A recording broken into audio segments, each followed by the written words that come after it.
passe à 5h18 sur Europe 1. Ce matin, une très belle association. Elle se bat pour l'égalité des chances lorsque l'on veut lancer son entreprise. Bonjour Awa Dramé. Bonjour. Vous êtes la fondatrice de Time to Start. Alors maintenant, depuis 2016, votre association aide et accompagne les jeunes des quartiers populaires. Les jeunes qui ont un projet, qui ont envie de lancer leur entreprise, mais qui sont souvent freinés, dites-vous, dans leur ambition. Oui, c'est ça. Avec Time to Start, on a 3 activités clés. On fait beaucoup d'accès à l'information, c'est-à-dire qu'on organise des événements au cœur des quartiers. On a un deuxième axe qui est l'accompagnement et qui est vraiment notre cœur de métier, puisqu'on propose des dispositifs d'amorçage, d'accompagnement, d'amorçage pour les porteurs de projets et d'accélération pour les entreprises qui sont déjà immatriculées. Donc, on les aide à développer, à structurer leur organisation, à aller chercher des financements.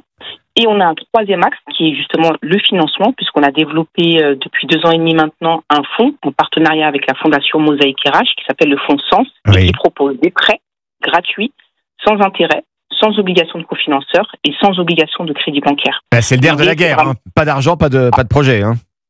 Ah, c'est clair, on a des vraies problématiques d'accès au financement, et notamment pour les femmes qui sont dans les quartiers, qui ont quand même plus de difficultés à accéder au financement.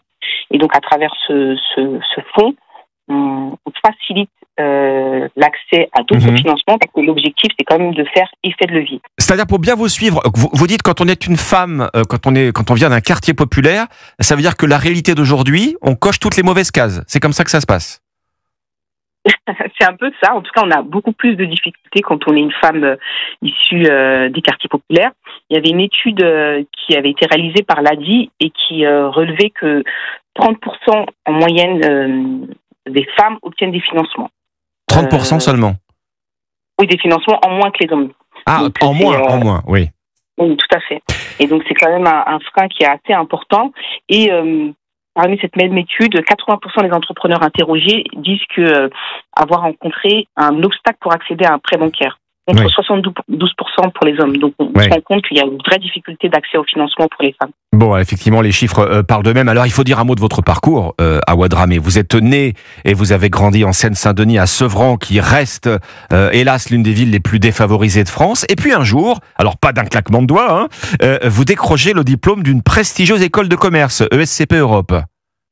Oui, tout à fait. J'ai eu cette opportunité de pouvoir faire un parcours qui permet à des jeunes issus des quartiers populaires de préparer le concours d'entrée directe en grande école. Donc, j'ai fait un master management de grande école à ESCP Europe. Et c'est vrai que ça a été une petite révélation pour moi, puisque du coup, j'ai décidé de faire mon mémoire de recherche sur l'entrepreneuriat issu des quartiers. Et c'est à ce moment-là que j'ai rencontré beaucoup d'entrepreneurs. J'ai pu aussi regarder un peu l'écosystème existant et voir qu'effectivement, il y avait des manquements sur l'accompagnement des entrepreneurs, et c'est là que, on va dire, tout a commencé. Ben oui, c'est bien votre parcours qui vous a effectivement donné envie de faciliter celui des autres, de ces jeunes dont vous nous parlez, des quartiers en difficulté. Oui, tout à fait. Aujourd'hui, on a plus de maintenant 400 entreprises accompagnées, dont beaucoup de femmes. On a financé 400 000 euros de prêts en 2 ans et demi, donc ce qui est pas mal. Donc ça correspond à 30 entrepreneurs qui ont financé.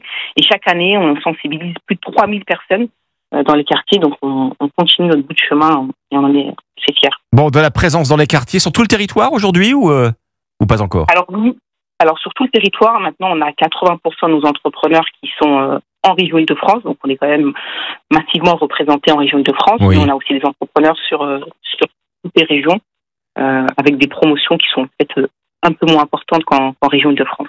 Comment vous sélectionnez vos projets que vous allez décider de porter, d'accompagner ces jeunes? Ils sont sélectionnés, vous les repérez, ils viennent vous voir? Oui, tout à fait. Alors, on travaille beaucoup avec l'écosystème, c'est très important.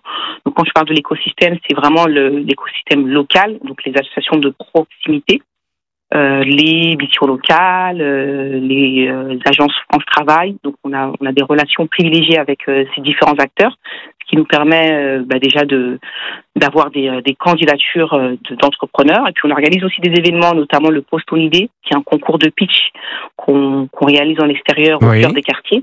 Concours d'idées, en fait, concours de projet. C'est ça, un concours de projet. C'est l'occasion pour nous de parler d'entrepreneuriat, également de sortir des entrepreneurs. Et ensuite, on organise des comités de sélection. Donc, ce sont des temps dédiés pour les entrepreneurs qui pitchent devant un jury. Et c'est vraiment ce comité de sélection qui décide quel entrepreneur sera intégré à nos programmes. Voilà, avec votre très belle association Time to Start, qui permet en effet d'accompagner les jeunes porteurs de projets d'entreprise dans les quartiers. Vous dites à Ouadramé, vous avez cette formule, vous dites l'ambition, ça s'apprend. Oui, tout à fait. L'idée, c'est d'accompagner à la fois sur la partie, on va dire, business entrepreneuriale, mais aussi sur la posture, qui est très importante, la posture entrepreneuriale. Parfois, on se met des barrières mentales, parfois on manque de confiance. Et notre objectif aussi, c'est de travailler sur ces sujets, permettre aux entrepreneurs de gagner confiance en soi, d'avoir de l'ambition, parce qu'on a vraiment des projets qui sont innovants. On a des projets à fort potentiel de croissance, de création d'emplois, de développement en France et à l'international. Et donc, il faut accompagner cette ambition, parce que moi, j'estime accompagner les employeurs de demain. Tiens, dernière question pratique. J'ai un projet à lancer là et que je veux vous soumettre. Comment je vous trouve ? Alors, rendez-vous sur notre site internet ou sur les réseaux sociaux. Vous avez quelques informations sur nos actions. Mais rendez-vous sur notre site internet. Il y a un petit formulaire de candidature à remplir et les équipes se chargent de vous rappeler pour en savoir plus sur vos besoins et sur votre projet. Donc, votre site internet, Time to Start. www.timetostart.fr. Time to Start, tout avec un 2, tout en anglais. C'est ça. Voilà. Merci à Ouadramé. Merci à vous. Fondatrice de l'association Time to Start ce matin sur Europe 1.